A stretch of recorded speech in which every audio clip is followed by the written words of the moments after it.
Hello guys, pag-usapan lang natin ang breaking news. May pasabog nga naman kasi ang balibalita at exclusive na pinag-uusapan ngayon. Diyos ko, Catherine Bernardo, di ko maintindihan mga life choice ni Catherine Bernardo. Ano ba talaga ang final Catherine? Iwalay o hindi?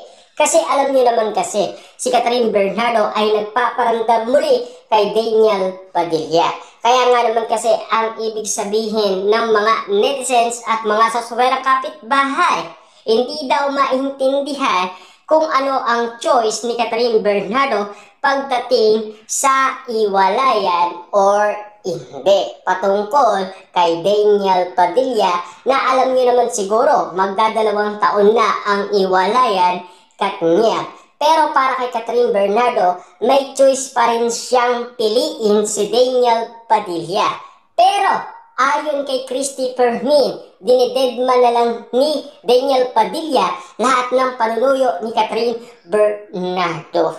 Pero ano ba talaga ang gusto ni Catherine Bernardo? Karapat dapat ba talagang piliin ni Catherine Bernardo na si Daniel Padilla pa rin ang nasa puso niya? Na alam niyo naman siguro, no? Kahit ano man ang sabihin nila kay Catherine Bernardo, pilit pa rin niyang iibigin at mamahalin si Daniel Padilla ng walang angka. Papaano nga naman kasi? Wala pa naman closure ang relationship ni Mayor Mart Alcala at Catherine Bernardo. Lalong-lalo na wala pa resibo at ebidensya. Lalong-lalo na si Catherine Bernardo, nagpapatuloy pa rin siyang nagpaparamdam at meron pa rin siyang feelings umano kay Daniel Padilla. Lalong-lalo na kasi yung luto dati ni Daniel Padilla na ginagawa kay Catherine Bernardo para nga naman kasi mabusog-lusog siya, diba? Kasi alam niyo naman siguro, noong panahon ng pandemic na naba si Catherine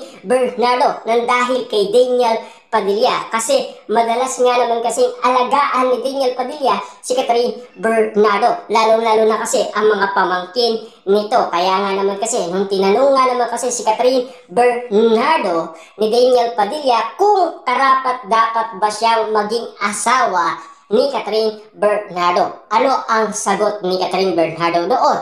Kasi ayon kay Catherine, dahil napatunayan niya na daw na talagang maalaga si Daniel Padilla at lalong-lalo na maalaga din siya sa kanyang mga pamangkin. Kaya ang sagot niya, yes, ibig sabihin talagang gusto ni Catherine Bernardo na maging asawa si Daniel Padilla. Lalong-lalo na kasi noon tawag na nila sa isa't isa asawa sa isa't isa. Yan kasi ang mga impormasyon na nasagap natin noon hanggang ngayon.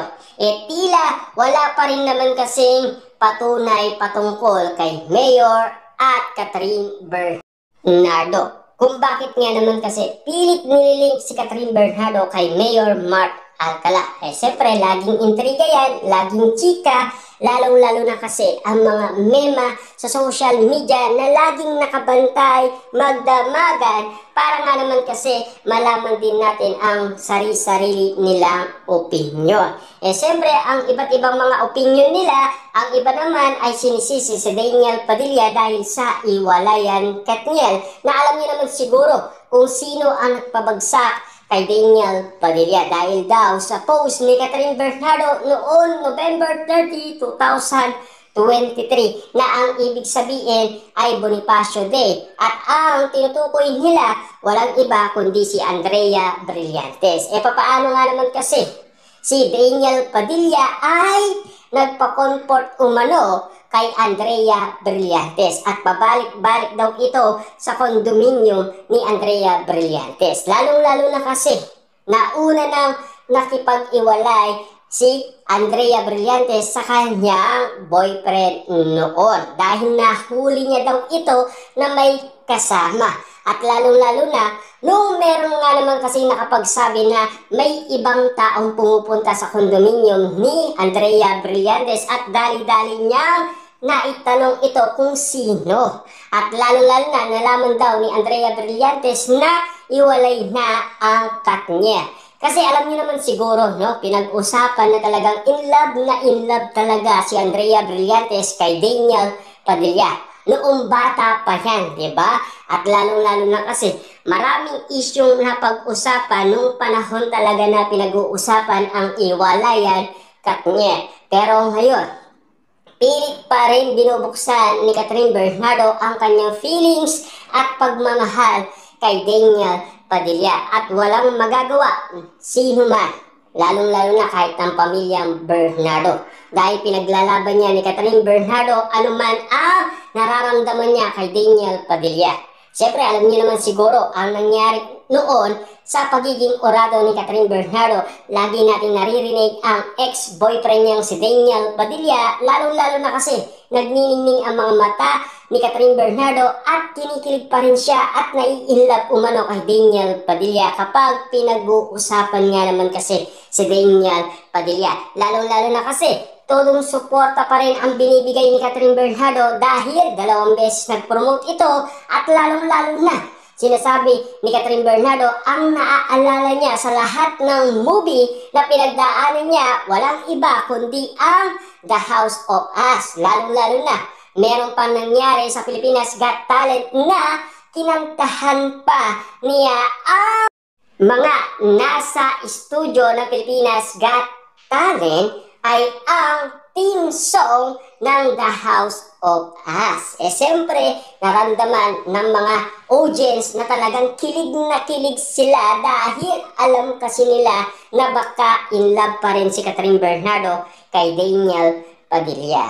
Siyempre, nagpapatuloy na pinag-uusapan silang dalawa. Kaya nga naman kasi si Catherine Bernardo na baka nakikita niyang meron pang pag-asa na baka pwedeng-pwede pa. Saka wala namang masama doon, di ba?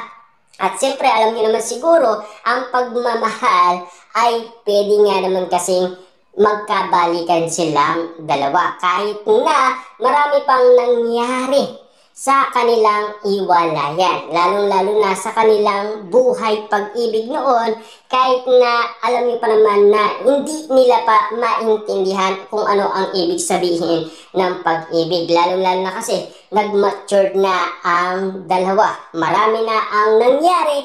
At least naging successful si Catherine Bernardo sa iwalayan, Katniel, at ganun din si Daniel Padilla dahil nagpapatuloy pa rin na nakikita ng ibang mga tao na malaking development ito sa karakter ni Daniel Padilla sa Incognito.